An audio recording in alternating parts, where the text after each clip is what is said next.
New York City is a great place to visit, but where to stay in New York? We've put together the ultimate guide for finding the best areas to stay in New York City. This fantastic city needs no introduction since it's been immortalized in film, TV, and song. When you're planning your visit, you want to know the best places to stay, and this is what this guide's all about. I'll give you the lowdown on all of the coolest and most exciting neighborhoods in the Big Apple. I'll start with Midtown Manhattan and Times Square. Midtown is the name for the center of the city, and if you've never been to New York before, then this is the perfect place to stay, since many of the city's most iconic sites are located here. Midtown is home to the largest shopping area in New York, and here you'll find the city's famous designer stores like Tiffany's and Saks, as well as every other kind of shop that you can think of. Times Square is located on the western side of Midtown, and taking a walk around this area is one of the most rewarding experiences you'll have in New York. Don't look for an actual square though, since Times Square is the name for the area where 7th Avenue and Broadway connect with Midtown Manhattan. Times Square is the best place in New York to get an instant flavor of the city. There's amazing shopping here and astonishing people watching. There always seems to be something going on the streets here by day or by night. Downtown Manhattan is the area occupying the southernmost part of Manhattan Island and New York's financial district, better known as Wall Street. Here you'll find the World Trade Center site and City Hall. The financial district is home to the New York Stock Exchange and the Nasdaq, both of which are interesting to visit. Clearly, if you are a business traveler to New York, your work is likely to take you to this part of the city. The hotels here are well equipped for business travelers, and you can expect desks and all the facilities you need to go about your business. One of the most sobering things to see in the financial district is the 9/11 memorial at the site of the World Trade Center. The Upper West Side of Manhattan is a vast district bordered on the west by the Hudson River and on the east by Central Park. This is an affluent, mostly residential neighborhood full of old buildings, many of them converted into exclusive apartments. This is one of the most attractive areas of New York, and it's a very inviting place to stay.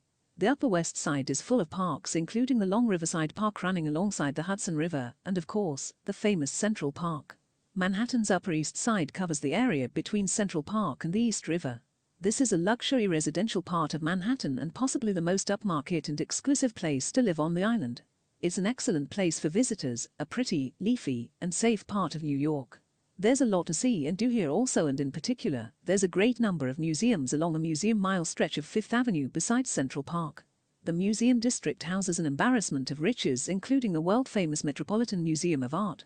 The Met is America's most extensive art gallery and has one of the world's most significant art collections, with over 2 million works. Not all of these are on display, of course, but you can still see a dazzling array of old and modern masterpieces. Almost all visitors to New York stay on Manhattan Island. And you can see why, because the overwhelming majority of the tourist sites and activities are located on New York's Central Island. But New York comprises 5 boroughs, and there's a lot more to the city than just Manhattan. If you're the kind of traveler who thinks outside the box and wants to get away from the crowd and explore a different and no less fascinating part of the city, then you will be well rewarded by staying in Brooklyn. Brooklyn is just across the East River from Manhattan Island, and New York's excellent subway station system means that it's the work of minutes to connect to Manhattan. Chelsea is an attractive part of Manhattan Island on the southwest side of Midtown. It's a very pedestrian-friendly and attractive part of the city, and this is the part of New York where the subway station system comes above ground on the High Line, a sight you'll have seen in many movies and TV shows. Chelsea's a great place if you're an art lover, since there are a collection of art galleries around the junctions of 25th Street and 10th and 11th Avenue. This is where you'll see the up-and-coming new artists, and if you have a budget, you might be able to buy yourself a masterpiece of the future. Greenwich Village, West Village, is a charming district on the lower west side of Manhattan.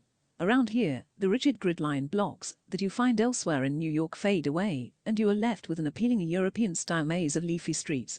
This area has long been one of the bohemian centers of New York and is packed with eclectic cafes, bars, boutiques, and places that are frequented by the students of New York University. Unlike nearby Greenwich Village, Soho isn't named for the London suburb of the same name. Instead, it stands for south of Houston Street. While some of Manhattan's city districts, like the East Village, are still undergoing gentrification, with Soho, that ship has sailed. What used to be a low-rent and down-market area was transformed some 50 or 60 years ago into an extremely prestigious and upscale address that is home to many of the city's rich and famous. Chinatown and the Lower East Side of Manhattan are 2 neighboring districts just to the north of the financial center at the bottom tip of the island. They're very different in atmosphere though, with a vibrant clash of cultures and an alluring and exciting melting pot feel. Chinatown itself, as you imagine, has a wealth of Chinese restaurants, supermarkets, and culture. However, the area is far from one-dimensional and contains what's left of the old Little Italy district as well. You'll find the influence of all of the different cultures that have melded together to create a vibrant and multicultural delight that is New York. The East Village is a suburb located on the eastern side of central Manhattan. If what you're looking for from New York is the ultimate cultural blend and melting pot of cultures as diverse as Eastern Europe, Asia, and Central and South America, then this place is for you. Even though this part of town, like pretty much all of Manhattan, is on the way to becoming gentrified, it is still one of the most authentic urban neighborhoods in the city. So there you have it, now you know the best areas to stay in New York and where to stay that suits your needs best. So what are you waiting for? Start spreading the news and get leaving today. Be a part of it, New York, New York.